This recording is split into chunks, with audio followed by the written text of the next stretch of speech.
Next మిగతా వార్తల్లో tapping కేసులో మరో మలుపు. ఇప్పట్లో రాలేనన్న Prabhakar Rao blue corner notice జారీ అనుమానమే. ఆయన పాస్పోర్ట్ జప్తులోనూ సవాళ్ళెన్నో. క్యాన్సర్తో ఉన్నాడు, ఇక నేను రాలేను, సస్తీనే చేస్తాను అంటున్నాడట. వీళ్ళు ఫోన్ చేసి ఉంటారు, కేసీఆర్ అండ్ బ్యాచ్, నువ్వు రాకు, దయచేసి ఆన్నే ఉండు, నీకేం కావాలో చెప్పు, అన్ని సకల సౌకర్యాలు మేము కల్పిస్తాం, అవసరమైతే అమెరికాకు వచ్చినప్పుడు నిన్ను వచ్చి కలుస్తాం, ఏ టెన్షన్ అక్కర్లేదు, దయచేసి మమ్మల్ని కాపాడు, నువ్వు ఆన్నే ఉండు. కానీ దీన్ని ముందు పెట్టి ప్రభాకర్ రావు రాలేదు కాబట్టి ఈ ఫోన్ ట్యాపింగ్ విషయంలో మేము ఏం చేయలేకపోతున్నాం, అందుకే కొంత ఆలస్యం అవుతుంది, ఈ డ్రామాలు ఆపండి. రాధాకిషన్ రావు స్టేట్మెంట్, భుజంగరావు స్టేట్మెంట్, వీళ్ళు ఇచ్చినటువంటి కన్ఫెషన్ స్టేట్మెంట్స్ చాలా క్లియర్గా ఉన్నాయి. కేసీఆర్ చెప్తే మేము చేసినాం, చివరికి ముఖ్యమంత్రి ఫోన్ ట్యాప్ చేసినాం, రేవంత్ రెడ్డి పీసీసీగా ఉన్నప్పుడు ఆయన భార్య ఫోన్ ట్యాప్ చేసినాం, అంతకంటే దారుణంగా హైకోర్టు జడ్జి ఫోన్ ట్యాప్ చేసినాం, జడ్జి భార్య ఫోన్ కూడా ఇన్నామని అంటున్నారు. ఇక వీళ్ళు మనుషులు ఎట్లయితారు? సో మీకు కనీసం పర్సనల్గానే తీసుకోవాలి ఈ విషయాన్ని. ఎందుకంటే మీ భార్యల ఫోన్లు ట్యాప్ చేసిరన్న తర్వాత కూడా కేసీఆర్ ఈ కేసులో అరెస్ట్ కాకపోతే ఇక మీకు ఏమి లేనట్ట లెక్క. సింపుల్, ఇక అంతే కదా, ఇంకేముంటుంది? మీ భార్యల ఫోన్లు ట్యాప్ చేసి మీ భార్యల ఫోన్లు విన్నరు అన్న తర్వాత కూడా ఈ కేసులో పురోగతి లేదంటే ఈ కేసు ఏమైనా మేము అంటలేం. అంటే ఈ కేసు ఏం సరిగ్గా వెళ్తలేదు, ఏదో డ్రామా నడుస్తున్నది అయితే మేము ఇప్పటివరకు అంటలేం.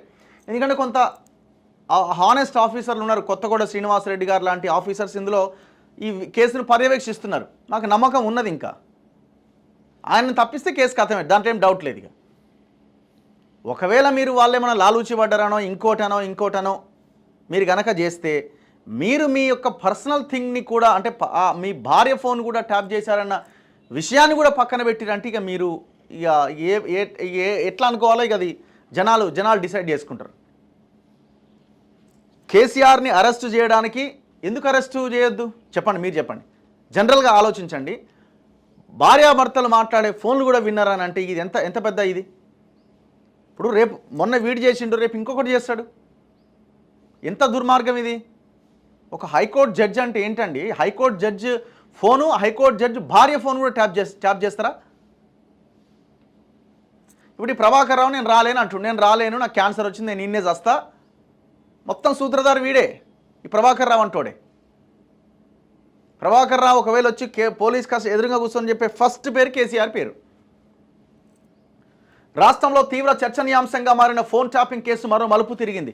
విదేశాల్లో ఉన్న ప్రధాన నిందితుడు ప్రభాకర్ రావు ఇప్పట్లో తాను హైదరాబాద్ తిరిగి రాలేనని దర్యాప్తు అధికారులకు సమాచారం ఇవ్వడమే ఇందుకు కారణం. ఇప్పటివరకు అరెస్ట్ అయిన 4 అధికారుల వాంగ్మూలం, స్వాధీనం చేసుకున్న ధ్వంసమైన కొన్ని ఎలక్ట్రానిక్ ఉపకరణాలు తప్ప ఈ కేసులో చెప్పుకోదగిన పురోగతి కనిపించట్లేదు. ప్రధాన నిందితుడైన ఎస్ఐబి మాజీ ఓఎస్డీ ప్రభాకర్ రావు, మరో నిందితుడు శ్రవణ్ రావు విదేశాల్లో ఉండడమే ఇందుకు కారణం. సాంకేతిక కారణాలతోనే జాప్యం, తామే అనుమతి ఇచ్చుకొని తామే ట్యాపింగ్ చేయడం ఎక్కడా ఉండదు. ఫోన్ ట్యాపింగ్ కోసమే అప్పటి ప్రభుత్వం ప్రభాకర్ రావుకు ఆ అధికారాన్ని కట్టబెట్టింది. అత్యవసర పరిస్థితుల్లో అనుమతి ఇవ్వొచ్చంటూ ముక్తాయింపు ఇచ్చిన అదే అధికారాన్ని అడ్డం పెట్టుకొని ప్రభాకర్ రావు ముఠా చెలరేగింది. సంచలనం సృష్టించిన ఈ కేసు దర్యాప్తు ప్రభాకర్ రావు స్వదేశానికి తిరిగి వస్తేనే ముందుకు సాగుతుంది. ఈ డ్రామాలు ఆపండి. వాడు వస్తేనే ఇది సాగుతుందని అన్నది బోగస్. అంటే ప్రజల మైండ్ని ఆ రకంగా డైవర్ట్ చేసుకున్నాను. నేను ఇంతకుముందే చెప్పిన, మీ భార్యల ఫోన్ కూడా ట్యాప్ చేస్తే మీరు సైలెంట్గా ఉంటారు, కేసుని పక్కదారి పట్టిస్తారంటే ఇక మిమ్మల్ని, ఇక మీ ఫ్యామిలీ కూడా క్షమించదు మిమ్మల్ని.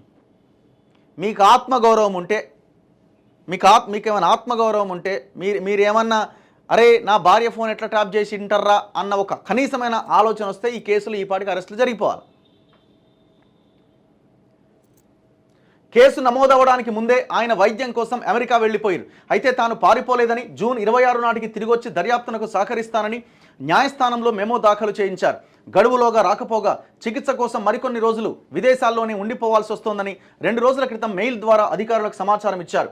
ఇలాంటి పరిస్థితిని ముందే ఊహించిన అధికారులు ఆయన పైన బ్లూ కార్నర్ నోటీసు జారీ చేయించేందుకు ప్రయత్నించారు. విదేశాల్లో ఉన్న నిందితుల ఆచూకీని ఇంటర్పోల్ ద్వారా కనుక్కునేందుకు బ్లూ కార్నర్ నోటీసు ఇస్తుంటారు.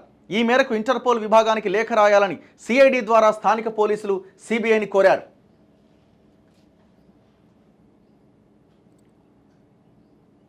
ఈ విన్నపం ఇంకా సిబిఐ వద్దే పెండింగ్లో ఉన్నది. ఇది ఇంటర్పోల్కు వెళ్ళడానికి చాలా సమయం పడుతుంది. ఎందుకంటే కేసు నమోదవక ముందే ప్రభాకర్ రావు విదేశాలకు పోయిండు. అంతకుముందు కూడా చికిత్స కోసమే పలుమార్లు వెళ్ళివచ్చారు. ఈ కారణంగానే ఆయన పరారీలో ఉన్నట్లు నిర్ధారించడం అంత సులభం కాదు. అలాంటప్పుడు ఇంటర్పోల్ లాంటి సంస్థ బ్లూ కార్నర్ నోటీసు జారీ చేయడం అనుమానమే అట. రెండో ప్రత్యామ్నాయం కూడా కష్టమే అట. దర్యాప్తు అధికారులు మరో ప్రత్యామ్నాయంగా ప్రభాకర్ రావు పాస్పోర్ట్ను జప్తు చేయాలని రీజనల్ పాస్పోర్ట్ అధికారికి లేఖ రాశారు. భారత పాస్పోర్ట్ కలిగిన ఎవరైనా నిందితుడు విదేశాలకు వెళ్ళి తిరిగి రాకపోతే దాన్ని రద్దు చేయించవచ్చు. అప్పుడు నిందితుడు విదేశాల్లో అక్రమంగా ఉంటున్నట్లే లెక్క. విషయాన్ని మన దర్యాప్తు సంస్థలు సంబంధిత దేశానికి చేరవేసిన వెంటనే నిందితుడిని వెనక్కి పంపించేస్తారు. ఎర్రచందనం స్మగ్లర్ ఎర్ర గంగిరెడ్డిని ఇలాగే స్వదేశానికి రప్పించారు. ప్రభాకర్ రావు విషయంలో ఇలా చేయడం సులభం కాదని తెలుస్తోంది. తాను పారిపోలేదని, చికిత్స కోసమే అమెరికాలో ఉన్నాను అని అధికారులకు సమాచారం ఇస్తూనే ఉన్నానని వాదిస్తే పాస్పోర్ట్ రద్దుకు విదేశీ వ్యవహారాల శాఖ అంగీకరించకపోవచ్చు. అరే, ఇప్పుడు ఇది మొత్తం దేశాన్ని కుదిపినటువంటి అంశం. విదేశీ వ్యవహారాలకు మొత్తం ఈ వ్యవహారం అంతా తెలియదా? వాడు పారిపోయిండో, ముందే అనుకొని పోయిండో, ఏం పోయిండో ఏదన్నా కావచ్చు.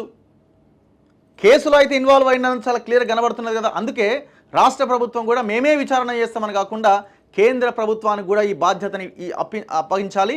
కేంద్రం కూడా ఈ కేసుని సుమోటోగా తీసుకొని ఇది దేశానికి సంబంధించింది, తెలంగాణలో జరిగింది, రేపు పొద్దున ఇంకో రాష్ట్రంలో ఇంకోటి చేయడానికి అవకాశం ఉంటుంది అని ఈ కేసుని ఏమైనా ముందుకు తీసుకెళ్ళాలి.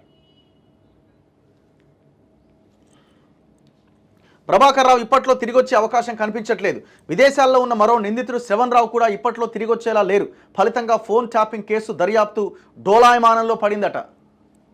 అంటే ప్రజల మైండ్ని ముందుగానే చెప్తున్నారు, పబ్లిక్ మైండ్ సెట్ని. ఇది ఇప్పట్లో అయ్యేటట్టు లేదా, ఇది ఇంట్లో ఉంది అని చెప్పే ప్రయత్నం చేస్తున్నారేమో. పబ్లిక్ ఎంత చైతన్యవంతంగా, ఎంత అవగాహనతో ఉన్నారంటే ప్రజలు ప్రతి విషయాన్ని గమనిస్తున్నారు, వెయిట్ చేస్తున్నారు, చూద్దాం ఏం చేస్తారో అని.